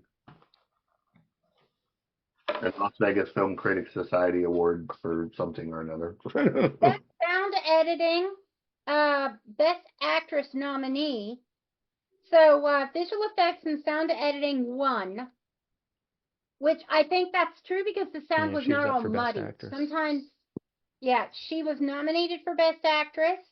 It was also nominated for best original score and best production design. Yeah. Holy shit! So H.R. Geiger did the effects for that. Yeah, I the had, original Alien. I had no idea that was Geiger. Paul Yeah, Reiser dude. did Hannah it, and her dude. sisters, Yeah. best supporting actor, best supporting actress, and original screenplay. Hell yeah. Had a big Oscars. I So, have a problem with the Oscars in that they really do not give good horror movies and good comedies any credit. True. I Yeah. feel like it's Right. so I think they need best overall film but Yeah. they also need best drama, best comedy, best horror, categories. Or flops too. They don't Yeah. like to award movies that don't make a lot of money. Right. Right. Yeah. Yeah, the best movie that That's made what the Razzies are for. the best movie you should see. Yeah, but the Razzies these are bad. Yeah. And I really respect an actor who shows up to get their Razzie. Didn't one Like Anne Hathaway showed up to accept her Razzie. Oh, Didn't one get honorable real bent out of mentions. shape We for forgot digging? our honorable mentions. Okay. I'm I don't shocked have- nobody nominated The Fly. Oh right. Oh yeah. That's a great one. Fly was good. Yeah. FX was really good. Children of a Lesser God was good. Yeah. Mhm. The introduction of Mars Blackman, She's Gotta Have It. She's gotta Surprised have it. nobody nominated Ferris Bueller's Day Off. Oh. or Yeah, Pretty in that Pink. I Or was torn Hoosiers. between that and Stand By Me. Yeah, I've never seen Hoosiers or Peggy Sue Got Married. I expected to have to watch those, but I didn't. Something Wild I didn't get to see. Well, that's a good one. Check that one Last out. Night, Manhunter, Little Shop of Horrors, Top Gun. Mona Lisa, A Room with a View, Vagabond. Top Gun wasn't that year, was it? Or was it? I was wondering. I think it was. Maybe. I've Because never it seen came Top out- Gun either. Yeah. Yeah, That's I my- just Number. It was a number 2 movie behind Stand By That's Me. my honorable mentions. I didn't like Nice. Top Gun. I just don't like Tom Cruise. So. yeah. All right, man, this has been a marathon. Well, Yeah, thank you so much. Really? I'm shocked nobody named Highlander. Highlander. Yeah. It's Yeah. got a huge cult following. Tim, why I'm don't not in the follow. cult. before we sign off, Tim, why don't Yeah. we go around the room here and get things that people want to promote? Tim, what do you got? Sure. Well, I just got my movie. If anybody's listening, check out Manbaby on Tubi. And if you're in the New York area, come to the big 420 screening at Film Noir Cinema in Greenpoint, April 20th, 7 o'clock. I'll be there. You can get tickets online. Just search manbabymovie.com. Go to manbabymovie.com and you can get tickets there. And come see my movie, Manbaby, or watch it online. And Either yeah, way. if you're in the area and you're interested, it's a very watchable movie, even if you're not high. Definitely. And 'Cause thank I you, Lisa wasn't. and Phil. Yeah, thank you guys so much for being such a champion of the movie, for being such a advocate. That's the word I'm looking for, not champion. You're such an advocate of the movie, so I appreciate it very much. Appreciate being on the show. You're welcome. Sure. All right, Chancey, what your co-host is left, but you can promote away. Well, you can find Maniacal Music Musings on YouTube, Spotify. I think on Twitter it's under Jeremy's at Juggalo Bastard, and on Facebook under the Uncensored, Unapologetic, and Untamed group. We go live on Tuesdays and episodes drop on Fridays. All right. Wherever you find your podcasts. Yeah. CJ Plain. I am at Music God CJ Plain and just about everywhere. Find me on Instagram, Facebook. YouTube channel is the Music God Reacts. You can find the Noise Report and the Loud List. And with that said, yeah, just type in Music God CJ Plain anywhere in Google. I'll come up and you can find all the craziness that I do. So All right. Yep, that's music god CJ Plain. Well, thanks to you guys, and thanks to everyone who nominated a movie, who joined us on the chat for this. And Thanks to those that couldn't be with us.